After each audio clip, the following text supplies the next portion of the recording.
તમે ઉદાસી અનુભવો છો તે સાંભળીને મને ખરેખર દુઃખ થયું.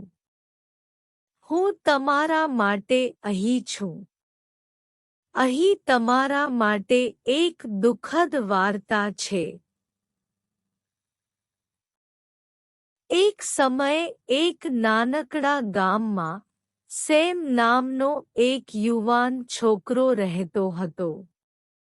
સેમ દયાળુ હતો, પરંતુ તે હંમેશા એકલતા અનુભવતો હતો. તેના ઘણા મિત્રો નહોતા અને તેનો મોટા ભાગનો સમય એકલા વિતાવતા, તેના ઘરની નજીકના જંગલોમાં ભટકતા. એક દિવસ, જ્યારે સેમ જંગલની શોધખોળ કરી રહ્યો હતો, ત્યારે તેણે તૂટેલી પાંખવાળા ઘાયલ પક્ષીને ઠોકર મારી. પક્ષીની નબળાઈ સાથે જોડાણની અનુભૂતિ કરીને, તેણે તેને કાળજીપૂર્વક ઉપાડ્યું અને તેના હાથમાં પારણું કર્યું.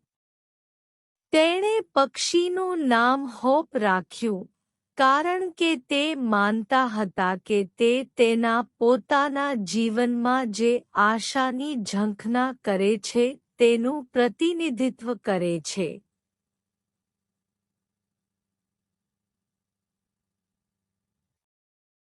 સેમ પક્ષીને ઘરે લઈ ગયો અને તેની તંદુરસ્તી માટે તેની સંભાળ રાખવા માટે પોતાને સમર્પિત કર્યું. તેણે પક્ષીઓની સંભાળ પર સંશોધન કરવામાં કલાકો ગાળ્યા અને હોપની દરેક જરૂરિયાત માટે અથાગ ધ્યાન આપ્યું. જેમ જેમ દિવસો અઠવાડિયામાં ફેરવાતા ગયા તેમ સેમ અને હોપ વચ્ચે એક સુંદર બોન્ડ રચાયો. તેઓ અવિભાજ્ય સાથી બની ગયા, તેમની વહેંચાયેલ એકલતામાં એકબીજાને આશ્વાસન પૂરું પાડ્યું. પરંતુ દુર્ઘટના ત્યારે સર્જાઈ જ્યારે ગામમાં અચાનક વાવાઝોડું ફાટી નીકળ્યું. પવન બૂમ પાડી રહ્યો હતો અને વરસાદ અવિરતપણે વરસ્યો હતો. સેમનું નાનું ઘર તોફાનના પ્રકોપ સામે ટકી શક્યું ન હતું અને તે પડી ભાંગ્યું. સેમ અને હોપ બેઘર થઈ ગયા. ક્યાંય જવાનું ન હોવાથી, તેઓએ નજીકના ત્યજી દેવાયેલા કોઠારમાં આશરો લીધો. દિવસો અઠવાડિયામાં ફેરવાયા અને શિયાળાની કડવી ઠંડી સ્થાયી થઈ.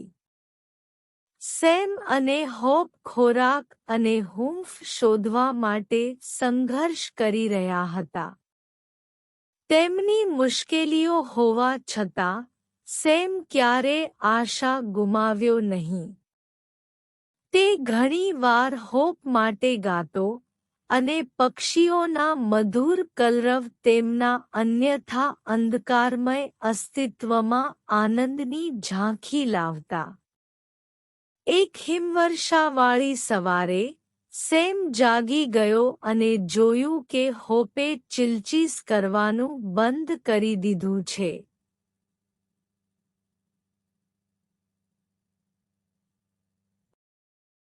તેના એકમાત્ર મિત્રને બચાવવા માટે ભયાવહ, તેણે પક્ષીને તેના કોટમાં લપેટી અને સ્થાનિક પશુચિકિત્સકની મદદ માંગીને ગામ તરફ દોડી ગયો. પશુચિકિત્સકે હોપની તપાસ કરી અને દુઃખી રીતે સેમને જાણ કરી કે ગરીબ પક્ષીની ઈજાઓ ખૂબ ગંભીર હતી. હોપની પાંખ ક્યારેય સંપૂર્ણ રીતે સાજી થઈ ન હતી, અને તેને એક ચેપ લાગ્યો હતો જેની સારવાર થઈ શકતી ન હતી. સેમે હોપને નજીક રાખ્યો, તેના ચહેરા પરથી આંસુ વહેતા હતા, કારણ કે તેણે તેની અંતિમ વિદાય લીધી. હૃદય તૂટી ગયેલું અને સંપૂર્ણપણે એકલું અનુભવતા સેમ કોઠારમાં પાછો ફર્યો.